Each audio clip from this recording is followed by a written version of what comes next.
going on, guys? Stefan, S&E's Garage. Today we're going to be here working on the 2007 Camry. When you're a mechanic or you're mechanically inclined, you kind of are more in touch with what's going on with your car. You know how it's supposed to drive, you know how it's supposed to sound, and you know how it's supposed to operate. So over the past 2 or 3 weeks, I've noticed the car's a little louder in the morning. More or less the engine seems to be making a little bit more noise. So I went ahead, I dug a little bit further, and I did some diagnosing. And I'm going to show you guys exactly what I did. So let's flip the camera around. I'm going to show you what we did, what we found, and what we're going to do.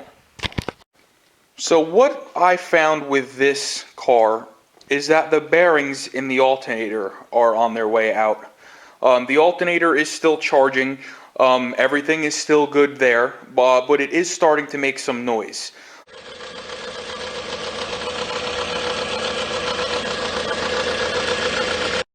Now I narrowed it down to an accessory noise because it was coming from this general area. So with the engine running, what I did is I put my flathead screwdriver, it doesn't have to be a flathead, but that's just what I used, on the alternator.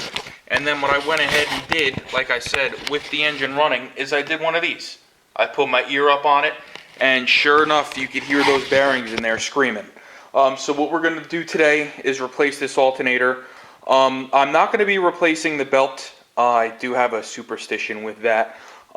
These engines in particular, their water pumps are very, very delicate, and I have had instances in the past where I've replaced a serpentine belt, and the new belt with its new tension caused other components to fail. So I am not putting a belt on this car until it needs a water pump. Call me crazy, that's just what I'm doing. So what we have here is a Denso remanufactured alternator. I did have an opportunity to buy a new alternator, but it was not Denso. It would have been a Remy, or I could have gotten a CarQuest from down the street. I got this on Rock Auto. And the reason I went with Denso is because Denso is Toyota's original equipment manufacturer. If you look on here, you'll see in small writing, Denso. Denso makes a lot of parts for these cars for Toyota, and they know this car best. So we went ahead with like I said, a Denso remanufactured alternator.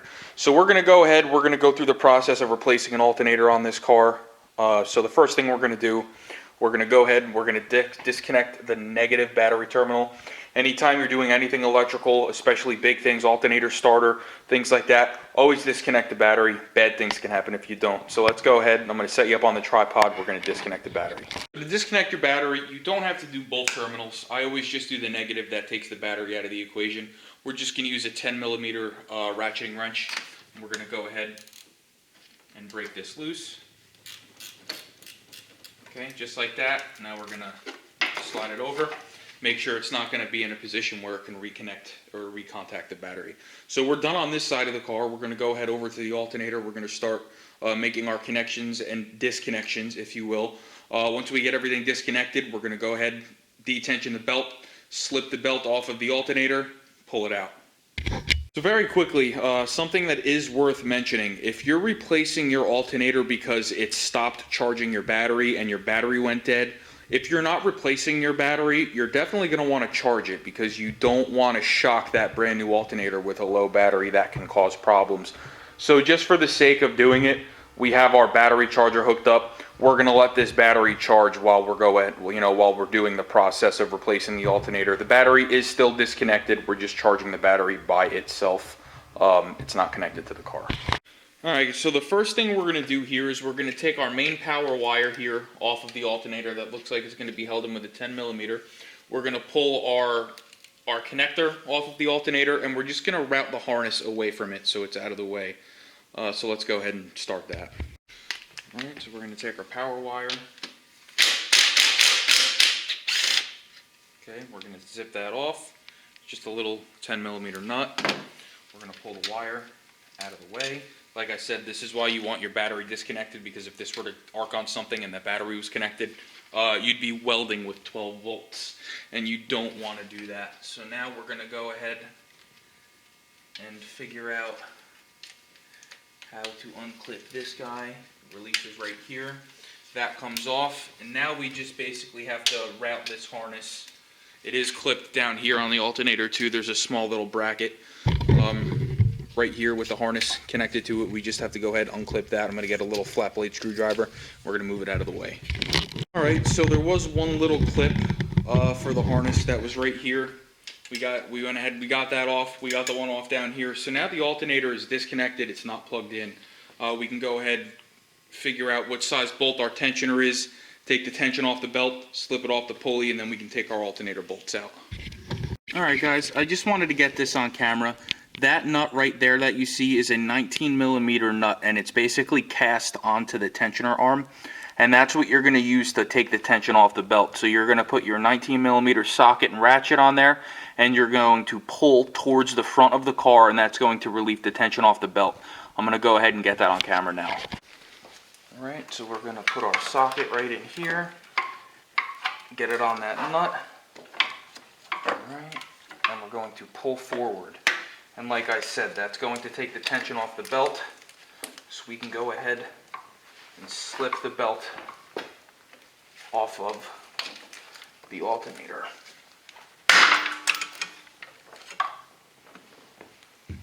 So while I was doing that, our tensioner broke.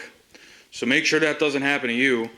I don't know why it broke, but it did. So what I had to do is get a pry bar right where it broke over here in between the engine block, and I was able to pull tension off the belt that way. And we got it off. So now we can go ahead and pull the alternator, and we'll be able to put tension back on it, no problem. So now that we got our belt off, we can go ahead and take our 14mm nut and bolt. It's actually just a bolt here, and then there's going to be one down at the bottom that's going to be kind of hard for me to film, but we're just going to go ahead and take them off and pull this alternator out.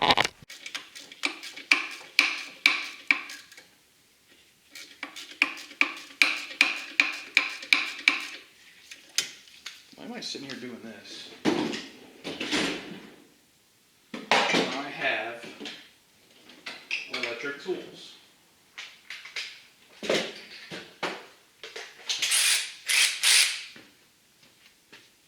I forgot I own this.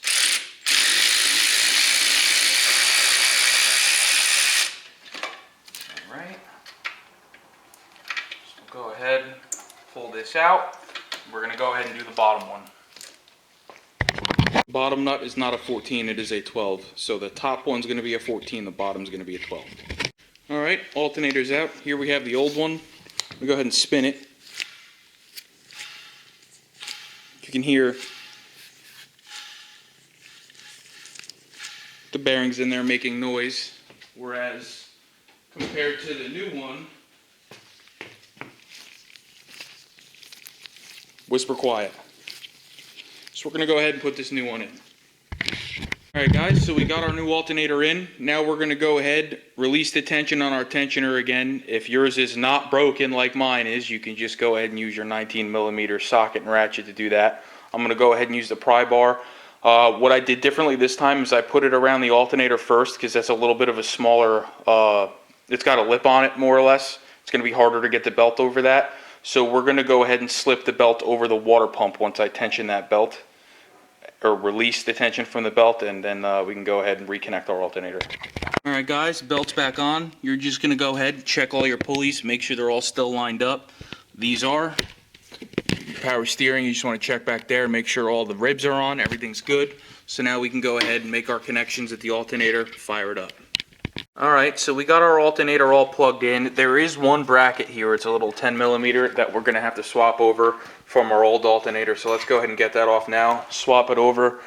We have the chicken doctor here, taking care of some chickens. So we're currently sharing the garage today. But let's go ahead, swap that bracket over, reconnect the battery that we've had charging this whole time, fire it off.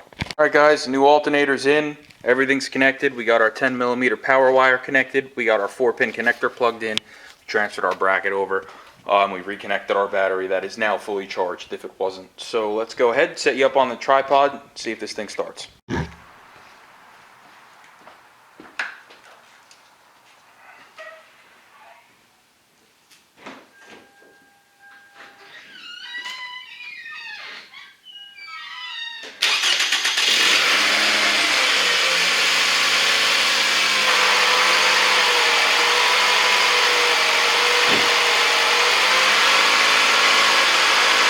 guys, that new alternator's in. We're just gonna go ahead and test it, make sure it's charging correctly. I do this with every new alternator I do. Let's go ahead, we're gonna get our voltmeter.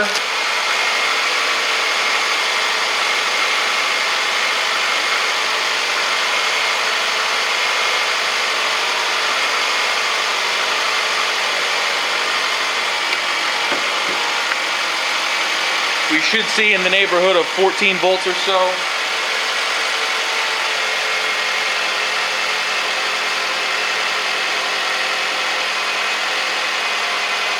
All right, everything's good. Alternator's charging. If this video helped you replace your alternator, whether it be from making noise or not charging or what have you, please like, share, subscribe. We'll see you next time.